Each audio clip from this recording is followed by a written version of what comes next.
Welcome everybody. I'm so happy to be here today to share a beautiful tip on the 5 things you must be able to avoid either doing or buying if you want to attain financial freedom. As you all know, guys, we've discussed this topic a lot. Financial freedom can be such a beautiful status to attain because sometimes, and more often than not, it saves you over a lot of stress-related illnesses that come as a result of financial challenges. Now, there are 5 things that you must be able to avoid if you want to attain financial freedom. These things you must be able to avoid buying them or either engaging in doing them. Number 1 on the list today, we talk about buying land. If you are struggling financially and you want to grow financially, land is something that you want to avoid buying. Why are we saying avoid buying land? When there's a notion that land appreciates in value year in and year out. Land is such a beautiful thing to have because all of us need land. If anything, there's a notion by some people that you cannot start by buying land, buying a car before you have land and build a house. So why are we saying that avoid buying land if you want to attain financial freedom? I'm going to give you 2 examples, guys. I want to take you to 2 extremes. Let's say you have a 50,000 kwacha right now. That is the only money you have, and because you are pressured somehow, you decide to go and buy land so that you can build a house. Now, as you all know, guys, a 50,000 cannot build a house. It can manage to get to land, but once you get that land using the only money which you have, where will you get the money to start building? This is a problem. Why is it a problem? That 50,000 which you have, if you use it to buy land, there is no difference between you and that slave in the Bible who buy that 1 talent his master gave him.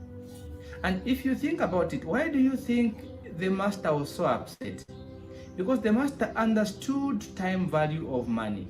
When you put money, you bury money, money will not gain value.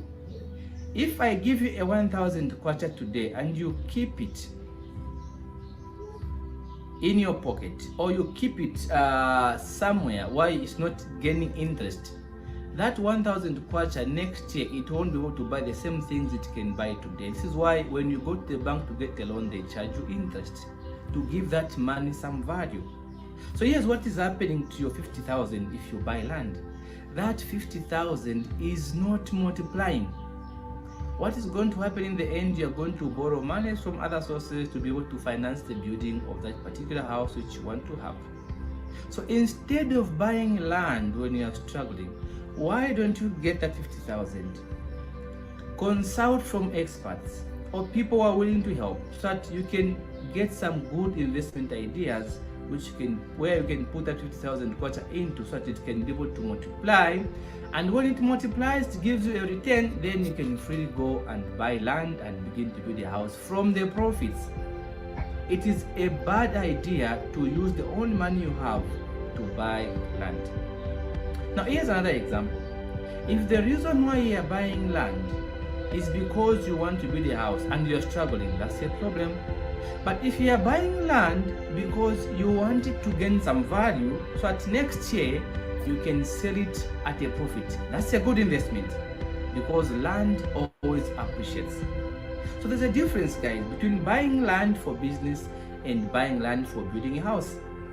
Be able to only buy land for building a house when you have enough to sustain the projects up to the very end without stressing your financial muscle. That is number 1, buying land. One of these days we'll talk about that one in a lot more details, but for now we end here. Now let's talk about item number 2, which you must be able to avoid buying a car. Now a car is such a necessity, guys. Unlike before, having a car was a luxury. If somebody owned a car in the early 90s, it was a luxury, at least in our setup. But the world has changed. we need to make movements, we need to meet clients. So a car has become a necessity, it's no longer a luxury. But why are we discouraging somebody who is struggling financially to buy a car? Now, I want you to understand two things. There's a difference between being able to afford to buy a car and being able to manage to buy a car. Let's say you have 100,000 kwacha right now. That 100,000 kwacha can manage to buy for you a car right now. So you can buy a car, you can pay tax and everything, the car will come to home. Now, the problem we have here is that all your finances have been spent on this single vehicle. And you just want to use the vehicle for movements to and from work or just to see friends. That's a bad idea. What if tomorrow you have an accident? Because a car will require some servicing, a car will require fuel, a car will require a lot of spare parts to be bought, to be changed, just like a child. That is why the statement being able to afford comes in. Yes, you have 100,000, you can manage to buy a car and you remain with nothing. But can you afford? Can you service that car? If you have an accident today, can you buy the required spare parts? If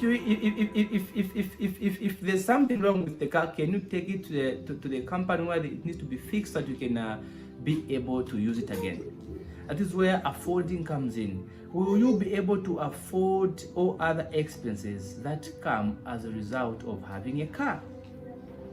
So if you are struggling, do not buy a car. Find an investment where you can put your money into, so that when that money multiplies, then you can use the proceeds of that investment to be able to get for you a car. Because having a car truly is such a beautiful thing at the right time. Now there's another extreme. Let's say you have a farm. You are into you rear chickens and things like that. You need to buy a vehicle for your transportation of your goods or services. Now that is not bad, because you're going to use that vehicle for business. A vehicle is helping you save some money that could otherwise be spent, and in the long run it's going to prove to be very cheap. So if you are buying a car just for movements from work to see relatives and things like that, that's a bad idea. If you are struggling, avoid buying things that can make you go in debt. Item number 3 to avoid. Avoid buying an expensive phone. Now this one may not seem to be so important, but it has a bearing on you. If you look at the prices for phones now, the phones have gone as high as 32,000, 34,000, lots of thousands of purchases to buy a phone. So I have a question for you. Why should you have an expensive phone when you have cheap contacts? Well, granted, everything is okay. You have enough cash, you have enough financial muscle, you're not stressed. An expensive phone can touch a good thing, because you can take beautiful pictures and send to your clients. You can go, you can make nice videos with that phone. It can help you do a lot of fantastic things. But when you are struggling financially and you spend the only money that you can use to make an investment to buying a phone just to make an appearance, that is a sign of poverty. It is bad. Only buy an expensive phone at the time you can be able to afford it. So have that at the back of your mind. Buy things you can afford, things that will not strain your finances. That is something to remember, guys. An expensive phone is a good thing to have. It's a very good thing to have. It's good for live videos. It's good for pictures. It's just good for also use. But don't spend your hard-earned money on buying an expensive phone when you have cheap contacts. When you need to use the money for something to improve your life, wait up until the right time comes. You go into a shop, get an expensive phone, you won't even feel anything because you have enough. That should be able to be thought about clearly, guys. Item number 4 on our list today is debt. Avoid debt. And by debt, let's make this one very much clear, because some people say, but why should you avoid debt? Everyone borrows. Even companies may be able to borrow. That is true. But what is more true is that debt that you see companies enter into is calculated. It is called sustainable debt. We are not discouraging you from borrowing, because in one or the other, all of us sometimes we are out of resources and want a cushion, we want to get from the bank or etc. It's okay if the debt is sustainable. The reason why we see people committing suicide nowadays in our country is because they are involved in an unsustainable debt. You are borrowing without a plan of paying back. You are borrowing for consumption. That is wrong. If you are going to be involved in debt, let it be because it's going to help you boost your investment. Not because you want to buy a car. Not because you want to pay rent. No. Not because you want to pay school fees. It's okay to lack something for now for the benefits of the future. So debt must be sustainable. We're not saying you have to be debt free, but if you're going to borrow, have a plan of paying back. If you're going to borrow, let it be because you want to boost your investment. If you are going to borrow, that debt must be sustainable. It must be well calculated, because debt comes at a cost. Debt has got interest. The people that are giving you debt more often than not, they are going to charge you interest. So have you thought about that? Debt has got a lot of risks, especially in business. Have you thought about that? So avoid unnecessary borrowing. You can't borrow to go and buy a present for someone who was having a birthday. For what? You borrow to go and impress people and just drink and things like that. It's not alright. If you are going to borrow, let it be because you want to make an investment. So we're not discouraging debt, but let debt be sustainable.